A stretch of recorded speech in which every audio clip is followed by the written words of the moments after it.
Hello students, last class we have discussed free vibrations and damped vibrations. Today's class we are going to discuss about forced vibrations and resonance. Okay, just let us recollect what we have studied in the last class. If we make the pendulum to vibrate in our classroom, I keep the pendulum on the table, I pull the bob to one extreme position and then I release it. The pendulum will start to vibrate. Initially it starts to vibrate with its natural frequency and the amplitude of vibration will go on decreasing because the medium offers resistance to the vibrating pendulum. So the amplitude of vibration will go on decreasing. Finally the pendulum comes to rest. Yes, this vibration you call it as damped vibration. That is periodic vibrations of decreasing amplitude in the presence of resistive force acting on it. Yes, the same pendulum, if I keep it in vacuum and make it to vibrate, it continues to vibrate with the same amplitude, that is constant amplitude. It continues to vibrate forever because there is no medium and no external forces acting on it. So the pendulum continues to vibrate with the same amplitude, that is constant amplitude forever. Okay. So the pendulum, when it is vibrating in the medium, okay, it undergoes damped vibration. So when the pendulum comes to one extreme position, every time I hit the bob from one end, that is extreme end, I keep my hand and push the pendulum. So what will happen? The pendulum completes one vibration, again I am pushing it. So the vibration will continue as long as I apply the force, that is as long as I hit the bob with my hand at the extreme position, the bob will continue to vibrate, right? Then the vibration of the pendulum is called as forced vibration. Yes, now forced vibrations means the vibrations of the body which takes place under the influence of an external periodic force acting on it. Here I am hitting it with the hand. Is it not? In the extreme position, for every vibration I am hitting it or pushing it with my hand. That is the external periodic force. So as long as I apply the force, the pendulum will continue to vibrate. Then the vibrations of the pendulum is called as the forced vibration. So when a body executes forced vibration, three forces will be acting on the body. One is restoring force. This force acts in both when a body undergoes free vibration as well as damped vibration, in forced vibration also. Next, frictional force. This force acts only when the body undergoes damped vibration. In forced vibration also, because it is made to vibrate in the medium offers the frictional force. Third one here, the external periodic force. Every vibration we are hitting it with the hand or pushing it with the hand, no, that is the external periodic force. So when a body executes forced vibration, three forces are acting on the body, that is restoring force, frictional force and the external periodic force. Then when a body executes forced vibration, we will discuss about two things. One is the frequency, other one is amplitude. What happens to the frequency and the amplitude of the forced vibrating body? The frequency, if you see that, initially it vibrates with its natural frequency and slowly it occurs the frequency of the externally applied periodic force. Okay, the body which is executing forced vibration, initially it vibrates with its natural frequency. Slowly it will occur the frequency of the externally applied periodic force. So the frequency of the vibration depends on the frequency of the externally applied periodic force. The frequency of the forced vibration depends on the frequency of the externally applied periodic force. Next term about the amplitude. What happens to the amplitude of the forced vibration? The amplitude of forced vibration depends on the frequency of the externally applied force. The amplitude of vibration also depends on the frequency of the externally applied force. That is, if the frequency of the externally applied force is other than the natural frequency of the vibrating body, it vibrates with smaller amplitude. Yes, if I take F is the frequency of the externally applied force. and n is the natural frequency of the vibrating body. If the frequency of the externally applied forces other than the natural frequency of the vibrating body, the body vibrates with smaller amplitude. But if the frequency of the externally applied force is equal to the natural frequency of the vibrating body, then the body vibrates with larger amplitude. Okay, so we say that the amplitude of forced vibration depends on the frequency of the externally applied force. Okay, so forced vibration, we have discussed about the amplitude of forced vibration and the frequency. The frequency of the forced vibration depends on the frequency of the externally applied periodic force. Yes, and the amplitude of forced vibration also depends on the frequency of the externally applied periodic force. Okay, and in the forced vibration we have discussed, when the body vibrates in the medium, yes, after every vibration it loses energy because the medium offers the resistive force. Yes, and every time the bob spends some energy to overcome this resistive force. So when the bob is left with no energy and the vibrating body is left with no energy, it stops vibrating. Then you call the vibration as damped vibration. Suppose for every vibration, if you apply the force externally, that's what we have seen, that is called as the forced vibration. Okay, when a body is vibrating in a medium, when you apply the force, after every vibration we apply the force externally, then the body executes vibration, you call it as forced vibration. Suppose the externally applied force compensates for the loss of energy in each vibration, then the amplitude of vibration will remain constant. Yes, that is, in the forced vibration, the amplitude of vibration depends on the frequency of the externally applied force. Am I right? But the amplitude of vibration can be maintained constant. How can we maintain the amplitude of vibration constant in forced vibration?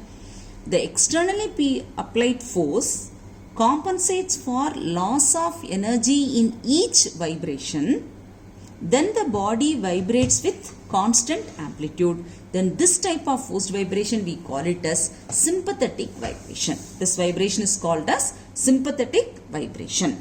Okay. Next one, forced vibration examples. What are the examples for forced vibration? We are all familiar with the stringed instruments. When you pluck the string of the stringed instruments, it vibrates, but the vibration is not audible to everyone, right? And all these stringed instruments are provided with a hollow box, that is wooden box, hollow wooden box. This wooden box is called as the sound box. The sound box is filled with air. When you pluck the strings of the stringed instrument, the vibrating string forces the air column in the hollow box to vibrate, that is in the sound box to vibrate. But the air column is made to vibrate in a larger surface area, so it vibrates with larger amplitude and it sends forth greater energy and the louder sound will be heard. Yes, so this is the air column in the sound box made to vibrate because of the vibrations of the string. It is called as forced. It's an example for forced vibration. Next one, when we speak in front of the mic. Yes, when we speak in front of the mic, the diaphragm of the microphone is set into vibrations of frequency corresponding to the speech of the speaker. So the vibrations of the diaphragm of a microphone is a forced vibration. Yes. Next one, when you place the vibrating tuning fork on a thin metal table. When you place the vibrating tuning fork on the thin metal table, when the table starts to vibrate, we all can hear. Yes, the vibration of the tabletop is an example for forced vibration. These are all examples for forced vibration. So in forced vibration, first one is what is forced vibration? What are the three forces acting on a body when it undergoes forced vibration? Then we have discussed about the amplitude of forced vibration and the frequency of forced vibration. Then what is sympathetic vibration? Then examples for forced vibration. Okay. Next one, we are going to study about resonance. Resonance is a special case of forced vibration. Yes. And what is resonance means? When we were discussing about the amplitude of forced vibration, we have discussed if N is the frequency of the externally applied force and F is the frequency of the natural frequency of the vibrating body. If the frequency of the externally applied force equal to the frequency of the natural frequency of the vibrating body, the body begins to vibrate with larger amplitude. This vibration, this type of forced vibration, we call it as resonant vibration. This phenomenon is called as resonance, and this type of vibration we call it as resonant vibration. That is, resonance is a special case of forced vibration. It's a forced vibration. Okay, special case. That is why we call it as a special case. When the natural frequency of the vibrating body is exactly equal to the frequency of the externally applied periodic force, then only we call it as resonance. So it is a special case of forced vibration. Resonance is a special case of forced vibration when the frequency of the externally applied periodic force is exactly equal to the natural frequency of the vibrating body. The body begins to vibrate with increased amplitude. The vibrations are called as resonant vibrations, and this phenomenon is called as resonance. Yes. Next, in the forced vibration, when a body executes forced vibration, what are all the conditions necessary for resonance to occur in that forced vibration? That is, the applied force must cause forced vibration in the body. The applied force must cause the forced vibration in the body. First thing. Next one, the frequency of the applied force should be exactly equal to the natural frequency of the vibrating body. If these two conditions are satisfied, then only the body will undergo resonant vibration. It executes resonant vibration. So a body to undergo resonance, there is two conditions it has to fulfill. One is when the applied force must cause forced vibration in the body. Second one, the frequency of the applied force must be exactly equal to the natural frequency of the vibrating body. Okay. Now let us discuss about few examples for this resonance. In the diagram you can see that PQ is a rubber string. 4 pendulums A, B, C, D of different length are suspended from the rubber string. Yes, this is the elastic string. Pendulum A, B, C and D are suspended from the rubber string. If you see the length of the pendulum, compare the length of the pendulums B, C, D with that of A. The length of the pendulum B is smaller than length of the pendulum A. The length of the pendulum C is equal to the length of the pendulum A. The length of the pendulum D is greater than the length of the pendulum A. Yes? If you compare the lengths of all the B, C, D pendulum with that of A, keep the pendulum A as the reference. B is smaller than that. C is equal to that length. D is greater than the length of the pendulum A. Okay. Now they take this pendulum A to one extreme position. Take this pendulum A to one extreme position. Then you release it. Then the pendulum will start to vibrate. The pendulum A will start to vibrate. During the vibrations of the pendulum A, it transfers energy to the pendulum B. Then the pendulum B will start to vibrate. During the vibrations of the pendulum B, it transfers energy to C. C will start to oscillate. Finally, D will start to oscillate. So all the 4 pendulums are set into vibrations. Under this condition, the vibrations of the pendulum B, C, D are called as forced vibration. Because as long as the pendulum A vibrates, B, C, D will be vibrating. Okay, that caused the vibrations of the pendulum A cause the vibrations in pendulum B, C and D. So the vibrations in pendulum B, C and D are called as forced vibrations. Okay. Now if you observe the vibrations, amplitude of vibrations in B, C and D, C will be vibrating with maximum amplitude, whereas the amplitude of vibration of B and D will be smaller than the amplitude of vibrations of C. Now we give reason for that. Now C is vibrating with larger amplitude because resonance is set up in C. Why resonance is set up in C? Because the frequency of vibration of the pendulum depends on the length of the pendulum. We have studied the equation for frequency of vibration of the simple pendulum, which is given by F is equal to 1 by 2 pi into square root of G by L. This is the expression for frequency of oscillations of a pendulum. Okay. In this 1 by 2 pi and G is a constant. This is a constant. So the frequency of the vibration of the pendulum depends on the length of the vibrating pendulum.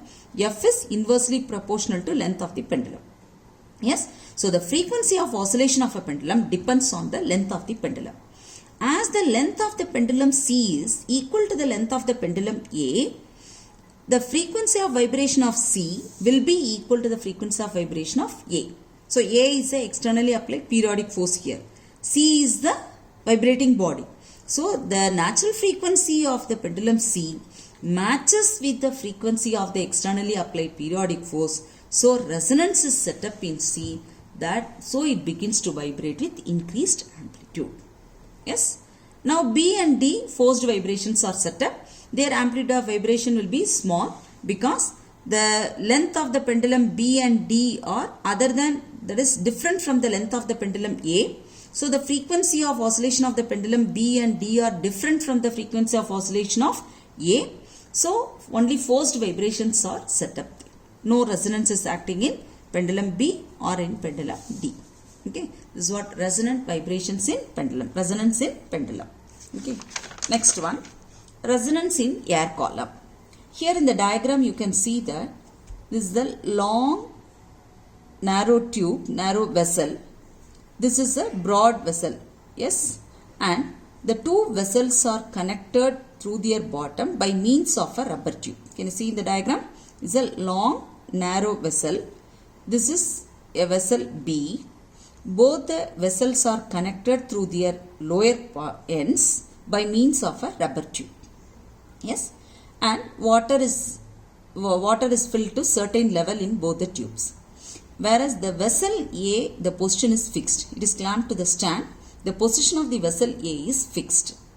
Whereas the position of the vessel B can be varied. That is, it can be raised up or it can be brought down. Okay, the position of vessel B can be changed, whereas the position of vessel A is fixed. Now,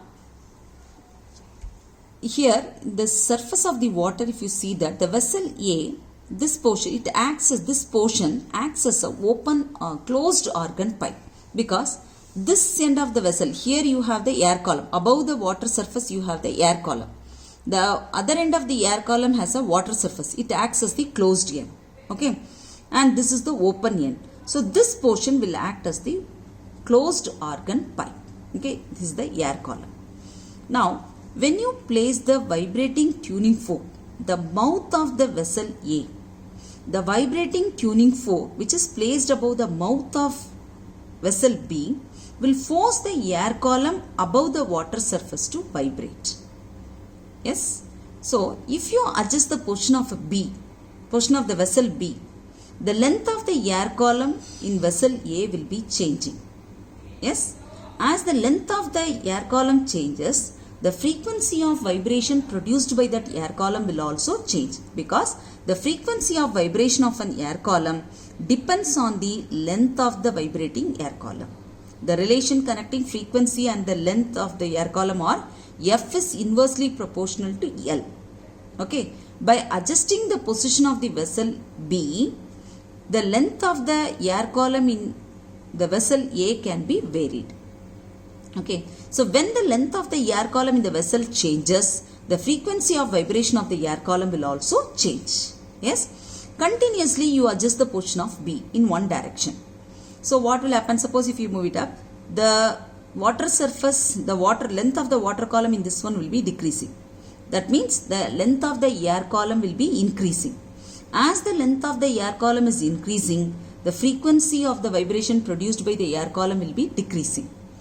When the frequency of the vibrating air column matches with the frequency of the tuning fork, then resonance will be set up, loud sound will be heard. At that time, you can hear the loud sound. After that, if you change the position of the vessel B, the loud sound ceases. Okay. After some time, again you will get the loud sound. That is, when will you get the loud sound? Again, when the length of the air column is 3 times the length of the previous air column. That is when you heard the loud sound. And the length of the air column is equal to the 3 times the length of the previous air column, the first air column, again loud sound will be heard. That means whenever you hear the loud sound, that means resonance occurs there. Resonance means the frequency of the vibrating air column matches with the frequency of the vibrating tuning fork. That time you will hear the loud sound that indicates resonance occurs. Okay, this is how the resonance occur in the air column, vibrating air column. Next one, resonance in machine parts. What is this resonance in machine parts? Normally in the vehicle, two-wheeler or four-wheeler and all, whenever you start the engine, once you start the engine, there is a piston in the cylinder. That is, this is the cylinder, this is the piston. The piston will be continuously moving to and fro within the cylinder. Okay, this motion of the piston is transmitted to all the parts of the vehicle. That is, when the vehicle is started, when the engine is started, the piston in the cylinder moves to and fro within the cylinder. Yes, this motion is communicated to all the parts of the vehicle, and this motion of the piston will have some frequency. By chance, if the frequency of this piston matches with any of the parts fitted in the vibrations of the parts fitted in the vehicle, then resonance will be set up in that part. It starts to vibrate vigorously. That may give rise to rattling sound, or sometimes that part may get detached from the vehicle. So, to prevent this rattling sound, okay, the rattling sound takes place because of resonance. Okay, so when you are driving the vehicle, if you want to get rid of this rattling sound, we have to change the speed of the vehicle. By changing the speed of the vehicle, what you are changing? You are changing the frequency of motion of the piston, because the motion of the piston depends on the speed of the vehicle. Right? So by changing the speed of the vehicle, you are changing the frequency of the motion of the piston in the cylinder. By changing the frequency, you are bringing the mismatch between the frequency of the piston, frequency of vibration of the piston, and the frequency of vibration of any part in the vehicle. Thereby we can prevent the rattling sound, or the part which is vigorously oscillating or vibrating due to resonance. That is, you are disturbing the resonance by changing the frequency of the piston, by changing the speed of the vehicle. This is how the resonance takes place in the machine parts. Next one, resonance in a stretch string and sound box of musical instruments. This already we have discussed in forced vibration. The string instruments and all, when you plug the string, we cannot hear the vibrations of the string are not audible. But the strings are connected to the sound box. The sound box is filled with air. So when you plug the string, the vibrating string force the air column in the sound box to vibrate. The air column is in such a way, the natural frequency of the air column will match with the frequency of vibration of the string. So resonance will be set up, so the sound is audible. Because the air is made to vibrate in a larger surface area, so it vibrates with larger amplitude, and the vibrations of the sound will be heard. Okay, it is audible. Okay, this is how resonance is taking place in the stretch string box. You can give, that is the reason why stringed instruments are provided with a hollow box or a sound box. Next one, resonance in a bridge. The resonance in the bridge. When the soldiers were crossing the suspension bridge, they will be asked to break the steps. What is the reason for that? The reason is that when the soldiers are marching, they will be exerting a periodic force in phase, because every soldiers will be exerting force on the bridge when they are marching. So the force exerted by the soldiers on the bridge will be in phase. Yes, everybody will do it in unison. So and this will force the bridge to vibrate. By chance, if the natural frequency of the bridge matches with the frequency exerted by the soldiers, frequency of the external force exerted by the soldiers, then the resonance will be set up. The bridge will start to vibrate vigorously. That may lead to the collapsing of the bridge. To prevent this, soldiers will be asked to break the steps when they were crossing the suspension bridge. Okay. Next one, resonance with tuning forks. Here in the diagram you can see that two identical tuning forks A and B are placed on the two wooden boxes shown in the diagram. This one wooden box, this another wooden box. Two identical tuning forks A and B are placed on the each wooden boxes, and the open end of both the wooden boxes are facing each other. Now you take the tuning fork A, stack it against the rubber pad, that is make the prongs of the tuning fork to vibrate, and place it on the sound box. Okay. Now this vibrating tuning fork A will force the air column in the sound box to vibrate. The vibrating air column in the sound box, as the open end is facing the open end of the other sound box, this vibrating air column is communicated to this air column, that is the air column in the box, this box. That air column in this box will be set into vibration. This vibrating air column in this box will make the tuning fork B to vibrate. But B will start to vibrate with its natural frequency. The natural frequency of B is equal to the frequency of vibration of A, because both of them are identical tuning forks. Then resonance will be set up in B. When B starts to vibrate, loud sound will be heard because of resonance. Okay, this is how resonance is achieved in tuning fork. Yes? Okay, students. Today's class, everything I have given in this one itself. When you were attending this teaching session, I have given the notes also, what is forced vibration. So whatever points are given here, please learn it. And even the exercise 7B from question number 18 to 31 is based on forced vibration and resonance. Okay. So before attending the next class, be thorough with forced vibrations and resonance. Okay. First you prepare from this notes, and from the notes itself, this class itself, whatever notes I have given, you can learn directly from these papers. And also prepare answers in exercise 7B, questions 18 to 31. Most of the questions, the answers are given along with the question itself. Few questions you can take answer from this notes. Okay. Prepare well before you attend the next class, students. Thank you.